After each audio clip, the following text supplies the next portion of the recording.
Problems हर चीज़ में आती है। मतलब हम हार नहीं मानते थे यार। छोटे थे तो चलना सीख रहे थे, तब भी बहुत बार गिरते थे, बहुत प्रॉब्लम होती थी, बहुत चोट लगती थी, पर चलना सीखा ना, छोड़ थोड़ी दिया था। अभी बड़े हुए थोड़े तो साइकिल से भी गिरते थे, बहुत बार गिरे हो गए, सीखने के बाद भी गिरे हो गए, पर चलानी तो नहीं छोड़ी। लाइफ ऐसे ही आगे बढ़ती जाती है, साइकिल से फिर बाइक पे, बाइक से कार, तो कभी कोई चीज़ छोड़ ही नहीं जाती। अभी कोई भी फेस है अगर लाइफ में, मतलब ये नहीं कहूँगा कि सिर्फ इमोशनल है या फैमिली से कोई रिलेटेड है या कुछ और बात है, कोई पर्सनल है, रिलेशनशिप है, कुछ भी है, XYZ, कोई भी इशू है, तो यार उसको भागना, उससे कोई इशू मतलब सॉल्यूशन नहीं है उस इशू का। सबसे बड़ी चीज़ पहली। दूसरी, यार जब तक तुम उस चीज़ से एग्जैक्ट उसको सॉल्व करने की कोशिश नहीं करोगे तो वो इशू बार बार कहीं ना कहीं दोबारा तुम्हारे सामने आता रहेगा। अभी फॉर एग्जांपल तुम एक रिलेशन में इस वजह से एक दूसरे को छोड़ देते हो कि यार लड़ाइयाँ होती थी, तो यार लड़ाई किसके रिलेशन में नहीं होती है? बाप बेटे में होती है, भाई भाई में होती है, माँ बेटे में होती है, पति पत्नी में होती है, हर किसी में होती है। ठीक है, रिलेशन ख़त्म कर देना या हार मान के बस कि हाँ अभी मेरे से नहीं हो सकता है, वो है कि भाई आप करना ही नहीं चाहते थे। और अगर कभी करना ही नहीं चाहते थे या आप उस चीज़ के लिए स्टैंड नहीं ले सकते हो या उस चीज़ पे कायम नहीं रह सकते हो, तो फिर सिंपल है ना, मत आओ इन चीज़ों के बीच में, दूर रखो अपने आप को जितना हो सकता है, क्योंकि एट दी एंड आप एक लूज़र बन के रह जाओगे अगर आप वहाँ से बैक ऑफ करते हो। या कुछ भी आपका डिसीजन है कि चलो ख़त्म कर देते हैं, निकलते हैं इससे, या किसी दूसरे के साथ चीट कर लेते हैं, कुछ करेंगे, वो अलग हो जाएगा, तो ऐसा नहीं होता है। चीज़ें ऐसे कभी सॉर्ट आउट नहीं होती हैं, ऐसी चीज़ें और कॉम्प्लिकेटेड हो जाती है। अभी मान लो अगर आपको फॉर एग्ज़ाम्पल आप मैथ्स के स्टूडेंट हो, आपका कोई भी सब्जेक्ट है जैसे अलजेब्रा है, अभी आपको अलजेब्रा नहीं आता है तो आप उसको स्किप करके टेस्ट में वो क्वेश्चन अटेम्प्ट नहीं कर पाओगे ना, नहीं नंबर गेन कर पाओगे उससे। ठीक है, उसके लिए आपको अलजेब्रा सीखना पड़ेगा, उसको समझना पड़ेगा, उसके साथ दिमाग लगाना पड़ेगा और टाइम देना पड़ेगा उस चीज़ को। सेम इसी तरह हमारी हर एक चीज़ के साथ होता है। लाइफ में किसी भी प्रकार की कोई भी डिफ़िकल्टी है, कुछ भी प्रॉब्लम है, टाइम दो, उसके XYZ कुछ भी सॉल्यूशन निकालो, छोटा बड़ा, शायद टेम्परेरी ढूंढ लो एक टाइम के लिए कि एक टेम्परेरी सॉल्यूशन हो जाए, क्या पता बाद में उस टेम्परेरी पीरियड में आपको परमानेंट सॉल्यूशन भी मिल जाए। ठीक है, छोड़ दो।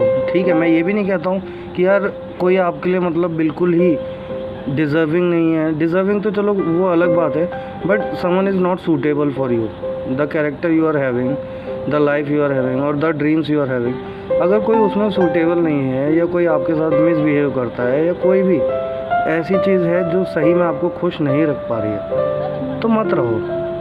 ऐसा भी नहीं है, कहीं लिखा नहीं है ना कि भाई ज़बरदस्ती भी फॉलो करना है, बट हाँ अगर आप छोटी छोटी बातों में रिश्ते तोड़ने लग जाते हो या रिश्तों से दूर भागने लग जाते हो कि यार मेरे पेरेंट्स मेरे को फ़ोन यूज़ नहीं करने देते हैं तो मैं उनसे उल्टे जवाब बात करूँ, वो नहीं होता है। सॉरी यार, ऐसा पहले के टाइम में भी नहीं था, पर हाँ आज के टाइम में हो गया, क्योंकि यूथ के पास बहुत सी चीज़ें आ गई है, यूथ अपने आप को ज़्यादा ओवर स्मार्ट समझने लगा है। बट समझना चाहिए कि यार कोई अगर तुमसे कुछ कहता है, पहली चीज़ वो तुम्हारे भलाई के लिए कह रहा है, क्योंकि आज के टाइम में किसी के पास इतना टाइम नहीं कि कोई दूसरे की लाइफ में इंटरफेयर कर सके। ठीक है, और रही बात, चलो कोई इंटरफेयर कर भी रहा है, फर्स्ट ऑफ ऑल अपना एक खुद का विज़न होता है। ठीक है, आप एक टेम्परेरी बेस पे विज़न पे किसी के साथ मिसबिहेव मत करो। ठीक है, वो तुम्हारे पेरेंट्स हैं, गर्लफ्रेंड है, बॉयफ्रेंड है, फ्रेंड है, कज़न है, कुछ भी रिलेटिव लगता हो, कोई सा भी हो रिश्ता आपका उसके साथ कोई टेम्परेरी बेस पे आप मत करो, कोई भी जजमेंट पे ऐसे मत लो। आप अपना एक लॉन्ग टर्म विज़न बनाओ। ठीक है, लॉन्ग टर्म विज़न बनाओ कि अगर वो ऐसा कह रहा है तो इसके पीछे क्या प्रोज हैं या क्या कॉन्स हैं, वो सब देखो समझो। ठीक है, शायद क्या पता कि कहीं ना कहीं हाँ वो गलत हो, तो आपको समझ में आएगा, आपकी गट फीलिंग कहेगी कि नहीं यार ये इंसान मेरे लिए गलत है, तो आप उस चीज़ को बिल्कुल ही रिजेक्ट कर दो। बट हाँ इन केस अगर आपको कहीं भी 5%, 10% या 20% हो सकता है कि लगता है कि नहीं यार ये बंदा मेरे लिए सही बोल रहा है या ये बंदी मेरे लिए सही बोल रही है, मेरे माँ बाप मेरे लिए सही बोल रहे हैं या कोई भी है, जिसकी बातों में आपको 5-10% भी दिखता है कि हाँ यार इंटरनल फीलिंग, तो यार आपकी इंटरनल फीलिंग भी तो 5% एग्री कर रही है ना उस बात से। वो 5% बहुत अहमियत रखता है, क्योंकि यार यहाँ पे आने के बाद, इतना सब हो जाने के बाद, अगर तुम्हारे पास तुम्हारी खुद की गट फीलिंग कह रही है कि हाँ यार इस बंदे की बातों में 5% असलियत है या सच्चाई है या मेरे लिए पॉजिटिव है, कुछ भी है ऐसा, तो यार एक्सेप्ट कर लो उस चीज़ को।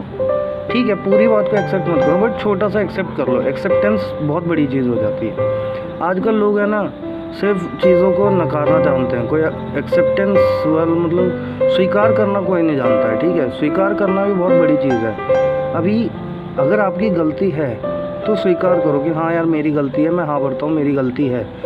क्योंकि यार अगर आप कभी अपनी चीज़ों को एक्सेप्टेंस नहीं दोगे ना, तो एक टाइम में आपको सब रिजेक्शन दे के जाएंगे। रिजेक्शन क्यों मिलती है? Most of the time rejection आपके खुद के पर्सनल इश्यूज़ की वजह से, या आपके पर्सनल कोई ओपिनियन की वजह से कोई आपको डिनाई कर सकता है, रिजेक्ट कर सकता है, या वो उस चीज़ में बिल्कुल ही अलग सोचेगा।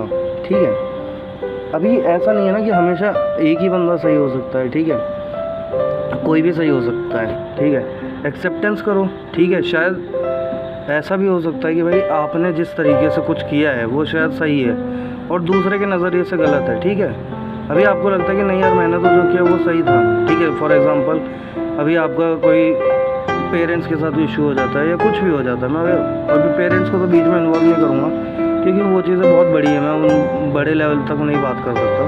ठीक है, तो नॉर्मली गर्लफ्रेंड बॉयफ्रेंड होते हैं। ठीक है, अभी एक लड़की है वो जो किसी के साथ रिलेशन में है, उसको अगर वो फीलिंग नहीं आ रही है अपने पार्टनर के साथ, तो इसका मतलब ये नहीं है ना कि यार तुम चीट करते रहो कि भाई मुझे तुमसे तो फीलिंग आने नहीं है, चलो हम कहीं और चीट करते हैं। या लड़का भी ऐसा कर सकता है, मैं ये नहीं कहता कि लड़के नहीं करते, लड़के भी करते हैं कि भाई चीट कर लो। ये कोई मतलब नहीं होता है। चीट करना सबसे बड़ा वो है कि गिल्ट है।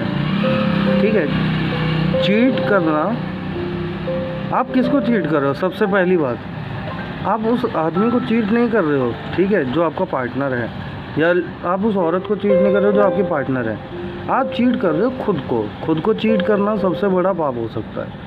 खुद को चीट कैसे कर रहे हो? क्योंकि एक इंसान की नज़र में आप बहुत अच्छे बने हो, बहुत ज़्यादा अच्छे बने हो, कि शायद आप उससे ज़्यादा लॉयल उसकी लाइफ में कोई आया ही नहीं या होगा ही नहीं कभी, या उसके जितना प्यार करने वाला, ये वो बहुत सी चीज़ें होती हैं जहाँ पे ये सब आ जाता है। ठीक है, पर उसके हिसाब से ये सब चल रहा है, आपके हिसाब से तो आप एक चीटर हो। ठीक है, आप तो उसको ये सब दे रहे हो सिर्फ दिखावे के लिए। असलियत तो आप भी जानते हो ना दिल में कि आप क्या कर रहे हो अगले के साथ। ठीक है, सब कहते हैं कि भाई खुद की खुशी देखो, जहाँ तुम्हारी खुशियाँ हैं वहाँ जाओ। तो यार अपनी खुशियाँ कभी दूसरे को दुख पहुँचा के नहीं मिल सकती हैं। मतलब मेरा मानना ऐसा है कि अपनी खुशी कभी दूसरे को दुख पहुँचा के नहीं मिल सकती। कैसे मिलेगी यार? एक बंदा तुम्हारे सामने रो रहा है या भूख से मर रहा है, ठीक है, तो तुम हंसोगे उस पर? हंस पाओगे? कितनी देर हंसोगे? मान लो वो 2 घंटा रोएगा, तो क्या तुम 2 घंटा हंस पाओगे? नहीं हो सकता ना। किसी के रोने में कभी खुशी नहीं हो सकती। अभी कोई तुम्हारे सामने भूखा मर रहा है, तुम कैसे उसके सामने खाना खा पाओगे? नहीं हो सकता, वो भी पॉसिबल ही नहीं है ना। क्योंकि एक सेल्फ रियलाइजेशन होता है इस चीज़ के बाद, तो वो बहुत ज़रूरी है। नहीं हो सकता। तो किसी को दुख पहुंचा के आपको अगर सुख की प्राप्ति होती है, सेटिस्फेक्शन, हैप्पीनेस, ऐसी कोई भी चीज़ें आपको लगता है कि किसी और के साथ मुझे करके ऐसा मिलेगा, तो ये सिर्फ़ और सिर्फ आपकी गलती है। आप सबसे गलत चल रहे हो इस टाइम। ऐसी सोच रखना भी और इस तरह से सोचना भी आगे आपके लिए ही मुसीबतें बढ़ाएगा। जितना हो सके, जैसा हो सके, अपने लिए, दूसरों के लिए पॉजिटिव रहें। ठीक है, नेगेटिव लोग आएंगे ज़िंदगी में, नेगेटिव लोगों के साथ नेगेटिव होना ज़रूरी नहीं है, क्योंकि फिर उसमें और हम में कोई फ़र्क नहीं रहता, और उसमें और हम में की बात फ़र्क की बात नहीं है। फिर आप उसको गलत बोलने का हक भी नहीं रखते हो। ठीक है, अगर आप पॉजिटिव हो तो आप दूसरों को बता सकते हो बेझिझक कि हाँ यार मैं बहुत सही था, मैं बिल्कुल अच्छा था, और दूसरे ने मेरे साथ या हमारे साथ ये गलत किया। But on the other hand, अगर आप खुद वही गलतियाँ कर रहे हो तो आप कैसे किसी को बता सकते हो? क्योंकि यार गलती तो गलती होती है ना, चाहे वो करे या आप करो या दोनों करो। अभी एट दी एंड अगर यही सब करना है तो भाई सिंपल सा लॉजिक है ब्रो या सिस्टर, सिंपल सा लॉजिक है, मत आओ इन चक्करों में। लाइफ बहुत बड़ी है, बहुत अमेजिंग है, कई चीज़ें करने को लाइफ में, बहुत सी अच्छी चीज़ें हैं। कुछ भला करो, कुछ भला नहीं करना तो किसी का बुरा मत करो, शांति से अपना जीवन काटो, दूसरों को उनका जीवन काटने दो। इससे ज़्यादा और क्या होगा? ना तुम किसी को डिस्टर्ब करो ना कोई तुम्हें डिस्टर्ब करे। अभी तुम किसी को डिस्टर्ब करते हो तो कल को तुम्हारी लाइफ भी ऑटोमेटिकली डिस्टर्ब होने वाली है। आज नहीं तो बट ये होगा, एक टाइम के बाद होने ही वाला है। क्यों नहीं होगा? क्योंकि साइकिल चलती है, एक सिस्टम होता है ना, हर चीज़ रिवर्स आती ही आती है वापस, कभी ना कभी लौट के वो आप तक पहुंचेगा। अगर आज आप किसी के साथ बुरा कर रहे हो या गलत कर रहे हो या आज आप किसी के रोने का कारण बने हो, ठीक है, तो कल को आप भी रोओगे किसी के लिए या कोई कारण बनेगा आपके आंसुओं का, ठीक है। इन चीज़ों को समझने में, देखने में सिर्फ और सिर्फ आपको क्या करना है, कुछ नहीं करना है, शांत रहो, आराम से जितना हो सके अपने आप को टाइम दो, अपने ऊपर टाइम दो, अपनी हॉबीज़ को, अपनी फैमिली को, और चीज़ों को टाइम दो।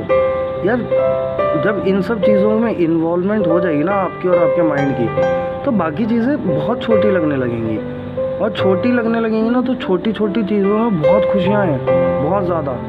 बड़ी चीज़ें ज़्यादा दिन नहीं टिकती हैं, नहीं टिकती भाई। छोटे छोटे पेड़ कई सालों तक चल जाते हैं, पर बड़े पेड़ है ना तूफान आते ही गिर जाते हैं। तो ज़िंदगी में वो तूफान ऐसा ना आए, इस चक्कर में सारी खुशियों को मत मारो। छोटी है तो छोटी खुशियों में खुश हो जाओ, बड़ी भी होंगी कभी ना कभी तो वो भी देखेंगे।